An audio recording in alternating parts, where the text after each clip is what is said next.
I imagine that a lot of beginning scientists wonder, why do we have to classify and group all these things? And this is an interesting quote from a French scientist. I don't even want to try his last name. Science is built of facts the way a house is built of bricks. But an accumulation of facts is no more science than a pile of brick is a house. You can make a house out of a pile of bricks. Houses are made out of bricks. But if they're not ordered, they're not functional. And so we have millions of chemical reactions. And the only way that this vast pile of bricks is of any use is if we put them in some order. So we classify chemical reactions into different categories. We're going to look at a few of them, not all of them. Here is one way we can classify reactions. Combination, decomposition, single replacement, double replacement, and neutralization. And here we've given sort of I'm at a loss for words. We're representing the chemical equation without using actual element symbols. So a combination reaction, we have two or more substances combining into one. So the key there is you've got one product.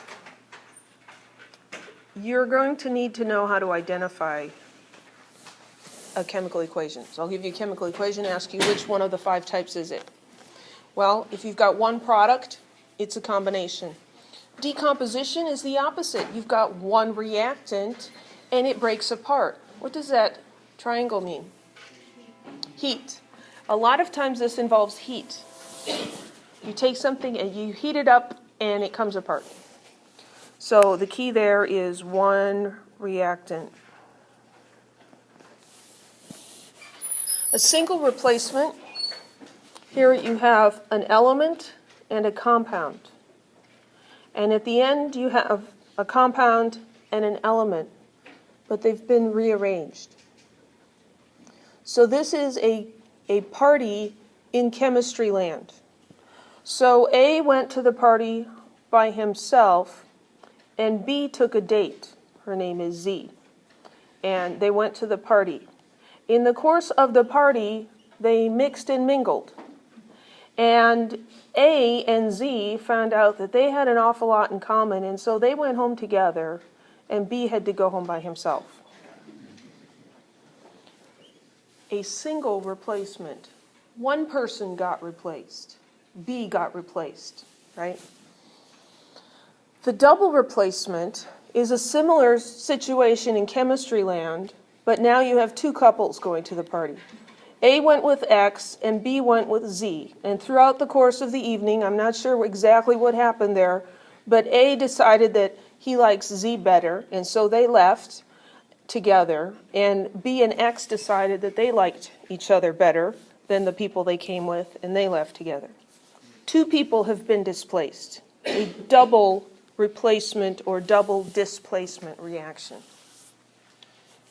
And then this last one is a neutralization reaction. What did we learn about substances whose formulas start with H? They're acids. This is an acid. And bases, at least in this class, will always end in OH, hydroxide. So this is a situation where we have an acid plus a base, and we're going to get water, and this guy is an ionic compound called a salt. Chemists use the word salt as a generic description of an ionic compound, not just sodium chloride. So let's look at these and classify them. Here we have, in the first one, we have zinc plus copper sulfate, forming zinc sulfate and copper. Single replacement. Because look, here's the girl. Here's the girl. She switched partners. This is a single replacement. How about this one? 2SR plus O2 forms 2SRO. Combination. Strontium and oxygen are combining to make strontium oxide. Combination. It's a little hard at first to look at all these jumbled letters and numbers and see these patterns. But I think we all have hobbies where we learn to see patterns. You guys might relate to football or basketball, and you see plays that they're running. I can't see them.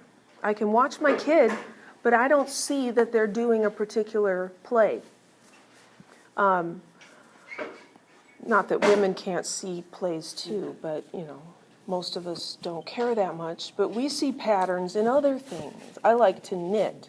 And so I can look at a knitting pattern that's a jumble of letters and numbers, and it makes sense to me.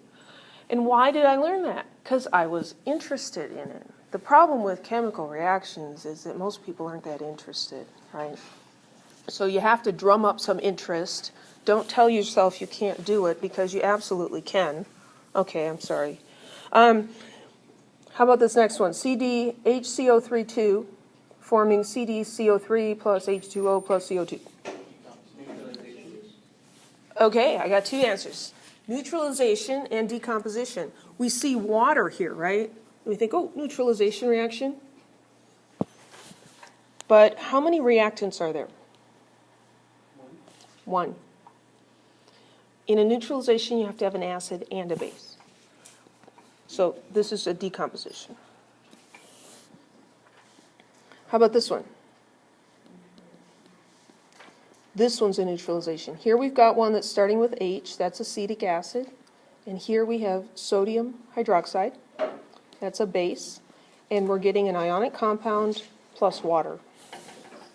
That is neutralization. And how about this last one? Double replacement. There's nitrate. She came with silver. She left with potassium. Here's chloride. Chloride came with potassium and left with silver. So that's a double replacement because two people got replaced. Yes? In the decomposition? Mm-hmm.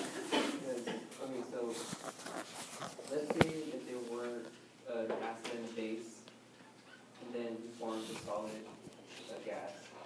Water have to be in the liquid state to be an interaction, or should it be in the gas? That's a good question. Would water have to be in the liquid state in order for it to be described as a neutralization reaction? No, it wouldn't. It would depend on the temperature at which the reaction occurs. You could have an acid-base neutralization at a high enough temperature that it would be in the gas state. If you had it cold enough that water was being formed in the solid state, it might not react very well because it would all be frozen. But that's a good question. Any other questions?